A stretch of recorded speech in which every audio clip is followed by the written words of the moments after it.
everyone, welcome to the beautiful series. This is our very first episode, and my guest today is Nishani Ford, and she's going to be telling us about a book that she's working on called Wholehearted. I don't even want to get into it because, Nishani, I want you to tell us what this book is about and what you're working on. Thank you, Hannah. Thanks for having me. Wholehearted is a story of my journey. It's a personal journey. It's a very personal journey through my son's addiction. It is not his story, it is my story. And the book is called Wholehearted, to Love an Addict. And it's for those of us who love addicts, but are kind of left on the wayside without any help, just shattered through their journeys.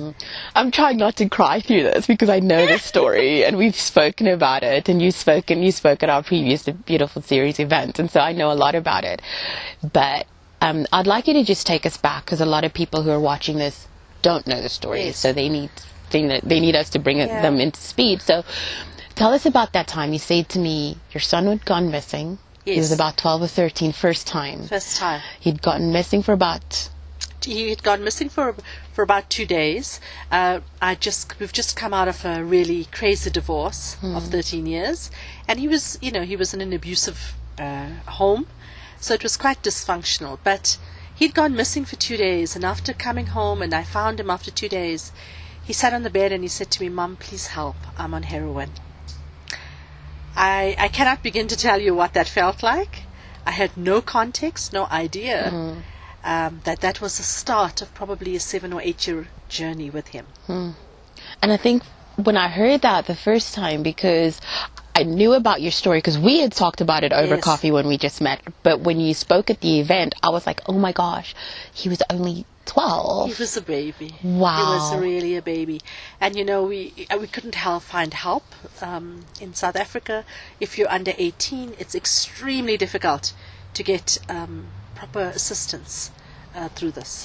What was your first feel? Because I don't for people, whether you're a mom or you're not, but especially if you're a mom, to have that happen, and I think some people are trying to process it if this is not their journey or something they've gone through.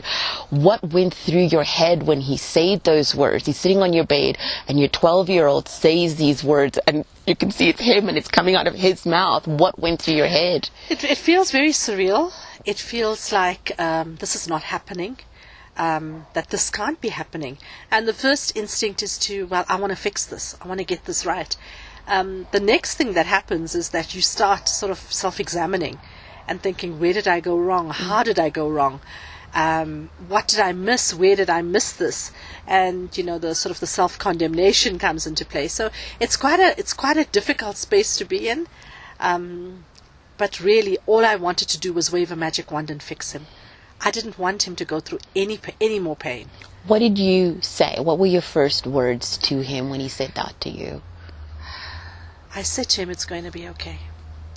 I said to him that I'm here and I'm not moving, and that it's going to be okay. We're going to get through this together. But inside of me, I probably felt like I wanted to cave in. Yeah. So at this time, you're just getting out of a really difficult divorce. And then your son comes and he says this to you, and you say the story is about you, and it's not just your son's story, the story is about you. But how, and I think this is one of the things that you wanted to talk about, is after being in an abusive relationship for 13 years and living that, and then, okay, well, now the divorce has happened. Now your son is going through this. How do you pull out of all of those things happening simultaneously? Yeah, I don't think there's any easy answer to that. Sometimes the only way out of something is through it. And my journey is probably over 2 decades of, I call it living under the rock, if you want to call it that. But there was just no easy way out of that but to live through it and to find myself and to reinvent myself through that process. And I mean, I haven't confessed this to you, so I'm confessing it now on camera.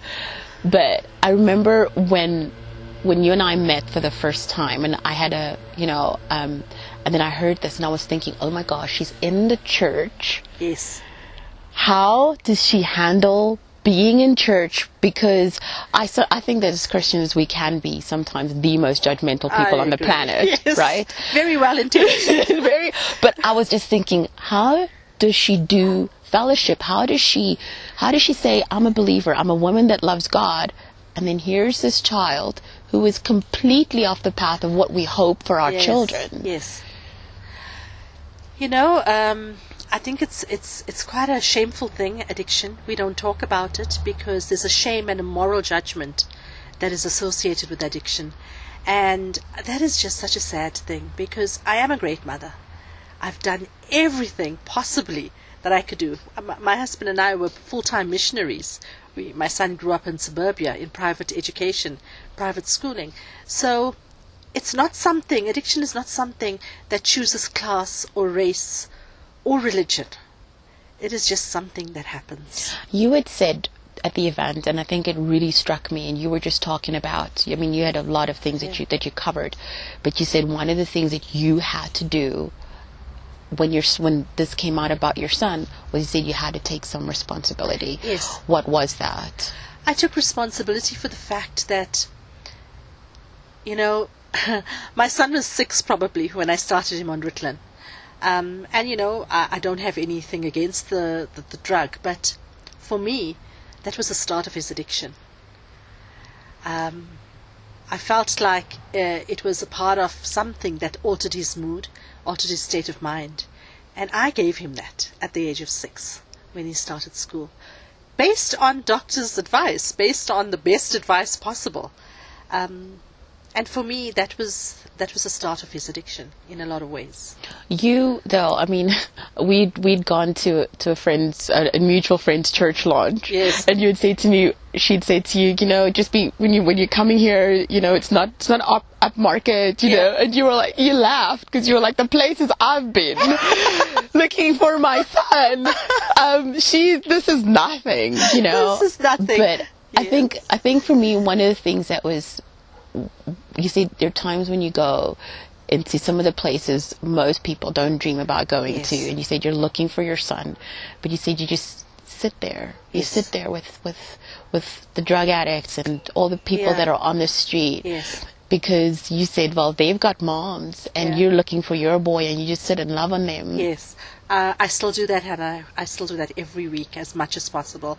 I even when I'm looking for my boy, and I go out to the streets, I go out to the inner city, to the addicts, to the guys who are under, cardboard boxes, and I love on them. I don't have any qualms, because for me that could be my son, and I simply sit with them, and I pray with them, and I hug them.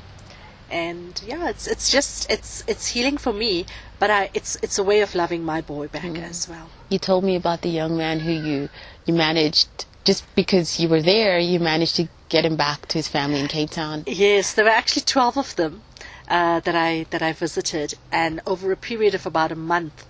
But the one guy was on the street since he was 16, and he was 24 years old, and his dad was actually in Cape Town, and he said to me, I got to go back to my family. And I said, when I asked him why, he says, because when you come here, you remind me of my mum, and I miss home, and I want to go back home.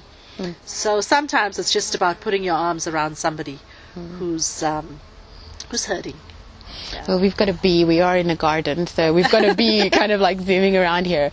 But when we went to that church launch, I remember, and that's the one time we don't go to the same fellowships, but we'd gone to that fellowship together, and you wept through from start to finish. You pretty much wept through it, Nishani, and you kept on saying to me, this is how I'm processing, because I keep on thinking of my son. Yes. And we look at you looking beautiful and looking glamorous. You've got a great job and you're going on with your life, but I don't think people see that part of you where you were saying, my body just aches for him. Yeah, I ache for him. Every cell in my body aches for my boy. I long to see his smile. I long to hear his laugh.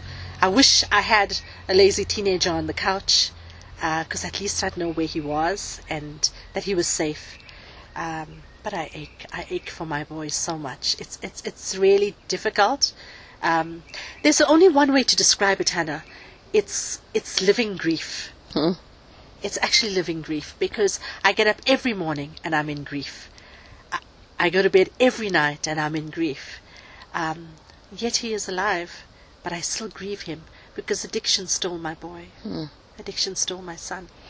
Do you, and I know this might sound like a crazy question, because a lot of people look at that and they just, a person would just say, well, you've got to write them off. But I mean, this is your child. Do you still hold hope that he's going to come home? Absolutely. Absolutely. Because I really live and I believe in love, and I really live and believe that faith is everything. And I cannot stop hoping. I will always hope. I will always believe. I believe in him because he's my boy, and I've sown seeds of love into his life. He's had a lot of drama and he's had a lot of heartache, but he's also had my love. And that love's got to bring him back. The one thing that you said you really wanted us to speak about today was, you were saying the love of a mom, and for you, loving your son, and that he's struggling with addiction. You were talking about your love is never perfect. It doesn't seem like it's ever good enough. I think one of the hardest things, being the mother of an addict, or loving an addict, however you need to call that, is that your love for them is judged. Your love is never perfect. Your love is you never get a call to say, well done, you're a great mom, because your child's actions are almost reflective of your parenting. And actually those are two separate things completely. It's got nothing to do with my love for him, because my love for him is perfect and it's beautiful, but it's always judged. It's always judged. How have you lived though, Nishani? Because you've shared some stories that are pretty horrific, where you would just think, for another person who's not even related to do that to you would be terrifying. For this to come from somebody that you love, somebody that you carried in your own body, somebody that you birthed out of your own body. I can't even imagine the agony of that. And that is why I need to write the book, Hannah. It's because there are things that happen in a relationship when you love an addict that are completely unspeakable. And to be honest with you, if we don't speak about these things, how are we going to connect to each other? So whatever you hold in secret, it has power over you. And then the darkness is winning. Would you be able, I'm not pressurizing you to do this at all, and you don't have to. Would you be able to mention one of the things that for you was just so horrific when you look back on it and think, I can't believe that would have been the child that I love? And even, Yes. There have been several, but let me tell you about the time that he held us hostage. So he held us hostage in our home for 2 hours, my youngest son and I. In that time, he was really high, and he'd been on cat, and he was violent, to the point that he held us hostage. I hid my youngest son in a cupboard, and I just tried to calm the situation. He locked the doors, he crushed the cell phones, and he tried to stab me, which really, I'm not sure how he missed, but what happened was the handle of the knife then cracked my ribs. He crushed glasses on my head and all over the kitchen, to the point that there was blood everywhere. So that itself was a horrifying experience, and it's confusing, because I love him and I want to protect him and I want him to stop it, but something shifted and he was gone. There was something that shifted in his eyes, and I knew that my son was no longer there, and I knew that this was about protecting myself. So it was one of the most horrifying times in our lives. It still hurts when you think about it. But I always say, to forgive takes one. It takes once. And to hold on to resentment takes effort every day. Is there a time, and I think it's very difficult for people to even imagine it. You look at your kids and you love them, and they do the cards, and you've got your kids drawing on walls, and I think it's difficult for somebody to imagine that the word resentment would ever be connected to a child that is yours. And so how have you processed, because this is your story, how have you processed that? And you still love him so much. Anybody that knows you, has been anywhere near you, knows that you love your son so much. There's no question about that. So how do you process that resentment and still, this is somebody that I would give my life for? There's a lot of resentment. There's a lot of pain. There's a lot of hurt. And as a mother myself, I've thought one of the most horrifying thoughts, and that is that I wish he was dead at times. It would make it easier. Even that, it's something to be able to live with those kind of thoughts. It's quite difficult. There's no easy answer to this. There is absolutely no easy answer to this, except to say the fact that I've got to separate my son from the addict. I know who my son is, but when he is choosing to be that addict, he's not my son. And I've got to separate the two. Because otherwise I would become codependent and I would be completely shattered by his addiction. And I haven't taken a drug. And I haven't pulled a joint. So I've got to fight for myself. I've got to get up every morning and fight for myself. And I think that might be the part where a lot of people who love addicts, I'm just thinking about it. I mean, I haven't had this story, but I'm just thinking about it now. Of that might be what is difficult for people, is how do you continue your life when you are dealing with loss that you said on a daily basis? How do you be you? Because I mean, I watched you standing there. First of all, the first meeting that we had, I mean, I was just like, oh wow, this is one of the most phenomenal women I've ever met in my life. Thank you. And then you spoke, and when you spoke at the event, people were so taken by what you had to say. They loved that you were so real, but at the same time you were talking about being resolute and just giving us all these tips, and we're all writing them down because we just want to glean from you in the time that we have you. How do you be that woman despite what is, even now, it's something that's still happening? Yes. You got to fight. You got to fight for yourself. You got to realize that faith has got nothing to do with feelings. Absolutely nothing to do with feelings. And I think for me, the secret has been to know my identity in Christ. Is to absolutely be resolute in the fact I know who I am in God. And I won't let any evil, including the evil of addiction, steal that from me. Ever. So I get up and I have to fight every morning. And every morning it's about getting up and knowing that the grief is there, but pushing through it. Pushing through it. Beth Moore was saying that one of the questions that we ask God even is the why. And so how do you, because if you're a person, most people, when we're walking with God, we see everything through the lens of, I am a child of God. Yes. How does, and I think for me, that's one of the questions that I would ask is, how does this happen to me? How does this happen to my child? Like, where are you, God? And have you ever asked those questions? And how do you process? I have asked those questions, crawled up on my bed, weeping tears like you cannot believe it. So I have asked that question so many times until probably recently, when it came to the Holy Spirit just teaching me to say, can you stop asking me why and ask me who? Who am I in the midst of your struggle? Who am I in the midst of your son's addictions? Who am I?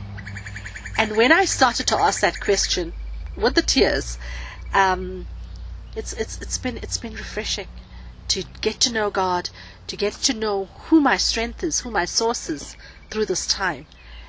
It's been an incredible journey. It's been an incredible journey.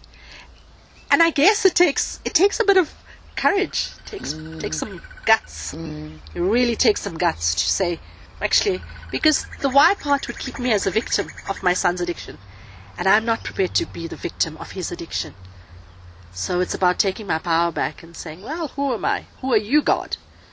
And it's one of the most difficult things to do when you're going through a crisis. You said that in the world that we live in, I don't know if this is unique to South Africa, but you were saying that there seems to be a lot of help, a lot of support for the addict. Yes. Not as much for the mom that loves the addict, for the child that loves the addict, for the dad that loves the addict. The wife or the husband. Yes, absolutely. You find that addicts are surrounded by support. They get to go away to rehab sometimes for 6 months, sometimes for 12 months, and take time out of their year. But what we don't see is the family that has to pay for that. The single mother like myself that has to live on noodles to pay for that. And what we don't see is the shattered people that are around them and the damage that they've caused. And so my book and the coaching program that I want to put together is really for us who love addicts, who are left by the wayside. As they move on and they get back on their feet, we're still left shattered. And I want to change that. I want to provide an answer. Maybe it's not the answer, but at least it's the way. And it's some light and some love on a very dark situation. I want to ask you, Nishani, we're going to be wrapping up now, Yes. but I want to ask you, I don't want you to walk away and be like, oh man, I should have said that. So, we're doing this for the Beautiful series, and I think for me, the beauty in it is just you. Yeah. And who you are. Thank you. Despite all of this, I think it is absolutely phenomenal. But I want to give you an opportunity to share something that I haven't asked you about, but is really important and you would like to share with us before you go. If there's one nugget that I want to say is that stay soft, not strong. People often say to me, why are you so strong and how are you so strong? And I'm like, actually I'm not. Stay soft and keep your heart soft and keep it open. Because even though it's a vulnerable space, it is also the space of connection. People connect with you through your pain, not through your success. And for me, that is very important, that we connect as people, that we connect as human beings, and that we help each other, because love always wins. Love always wins. Nishani, thank you so much, and thank you for carrying on. Thank you for carrying on, because I sometimes think we don't thank each other enough, because despite what you're going through, you're still gifting the world. You're still going after your purpose. You're still blessing people, and so that is so awesome. And I just wanted to thank you so much. It's a pleasure. Thank you for having me, Hannah.